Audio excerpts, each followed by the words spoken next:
నమస్తే అండి. మనకు ఉదయాన్నే ఏం టిఫిన్ చేసుకోవాలో అర్థం కానప్పుడు ఇదైతే ఒక్కసారి ట్రై చేసి చూడండి. చాలా అంటే చాలా బాగుంది. మరమరాల దోస అండి. బొరుగులు అంటాం కదా, వాటితోటి చాలా ఈజీగా ప్రిపేర్ చేసేసుకోవచ్చు. ఫస్ట్ అయితే ఎలా ప్రిపేర్ చేసుకోవాలో చూస్తాము. ఒక మిక్సీ జార్ తీసుకొని 2 కప్స్ అయితే బొరుగులు, 1 కప్పు సూజీ రవ్వ, ఉప్మా రవ్వ అంటాం కదా అదండి, 1/2 కప్పు పెరుగు, వాటర్ మనకు కొంచెం తీసుకొని కావాలంటే మళ్ళీ మిక్స్ చేసుకోవచ్చు. ఇలా మెత్తగా పేస్ట్ చేసేసుకొని ఒక బౌల్లో తీసుకొని 10 మినిట్స్ అయితే నాననివ్వాలండి. పిండి అప్పుడు బాగుంటుంది.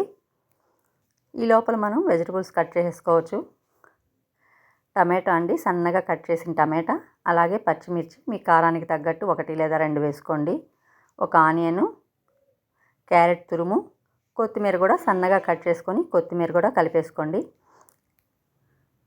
తగినంత సాల్టు, కొంచెం ఒక చిటికెడు వంట సోడా వేసుకొని మనకు దోసపిండి ఎలా అయితే కలుపుకుంటాము అదేవిధంగా చాలండి. మళ్ళీ పలసన కూడా అవ్వకూడదు, దోశ అతుక్కుంటుంది.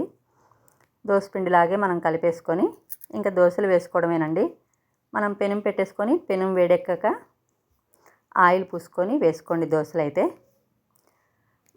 మనకు మంట వచ్చి మీడియం కానీ లో ఫ్లేమ్లో కానీ అయితేనే దోశ చక్కగా వస్తుందండి, అతుక్కోకుండా. మనం హైలో పెడితే దోశ మళ్ళీ మాడుతుంది, లోపల ఉడకదు, అంటుకునేస్తుంది. ఇలా సిమ్లో పెట్టి కాల్చుకున్నారైతే చాలా నీట్గా వస్తుందండి దోశ. మనకు అతుక్కోకుండా చూసారు కదా, చాలా నీట్గా కాలుతుంది. ఒక్కసారి అయితే మీరు ట్రై చేసి చూడండి.